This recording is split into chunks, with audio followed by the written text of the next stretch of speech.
High বন্ধুরা, hello বন্ধুরা, তোমরা কেমন আছো? তোমরা খুব ভালো থেকো, সুস্থ থেকো। আমি সবসময় এটা চাইবো ঈশ্বরের কাছে। খুব আনন্দে থেকো, হাসি খুশিতে থেকো। যাই হোক, আজকে কি বানিয়েছি দেখো।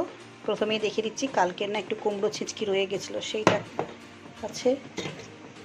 আর ওল ভাতে মাখা। ভাত তো যেমন করে নিই তেমন ভাত আছে। ভাতে না পেঁপে সেদ্ধ দিয়ে রেখেছি, দুটো পেঁপে ভাতে আছে। আর আজকে বানিয়েছি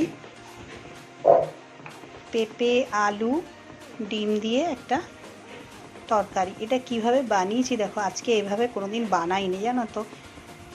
দেখলাম যে একটু টেস্টটা চেঞ্জ করা যাক।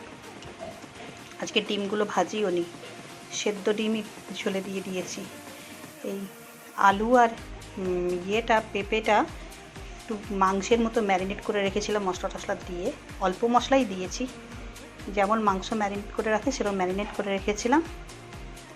সেইটা কষে রান্না করেছি। তারপরে নামানোর আগে ডিমটা দিয়েছি, আর ধনেপাতা উপরে গার্নিশিংয়ের জন্য দিয়ে দিয়েছি। কি জানি কেমন খেতে লাগবে, জানি না। একটু চেষ্টা করলাম অন্য রকম করার। আসলে পেঁপে গাছ সব ভেঙে দিয়েছে, জানো তো। পেঁপেও খেয়ে নিয়েছে, ভেঙে দিয়েছে। যেগুলো আছে সেগুলো তো খেতে হবে, যেভাবেই হোক। যাই হোক, ওইভাবে মোটামুটি রান্না করেছি। খুবই কম রান্না। এই দেখো, পেঁপে এখনো আছে, গাছেও কয়েকটা আছে, খুব ছোট ছোট। সে ডালটা না পুরো তার ছালটা লেগে আছে। ডালটা এমন ভেঙে দিয়েছে, ছালটা লেগে আছে। তুলবো, ওটা আর নষ্টই হয়ে যাবে। যদি থাকে কতদিন থাক। ঠিক আছে, তোমরা সবাই খুব ভালো থেকো। আবার বললাম, আর লাইক শেয়ার কমেন্ট করে দিও। যারা এখনও সাবস্ক্রাইব করোনি তারা সাবস্ক্রাইব করে নিও। তোমাদের ভালোবাসা আশীর্বাদ আমি সব সময় পাচ্ছি, আরও পেতে চাই।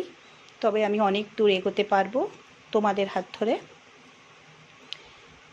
তবে এখন রাখি, টাটা।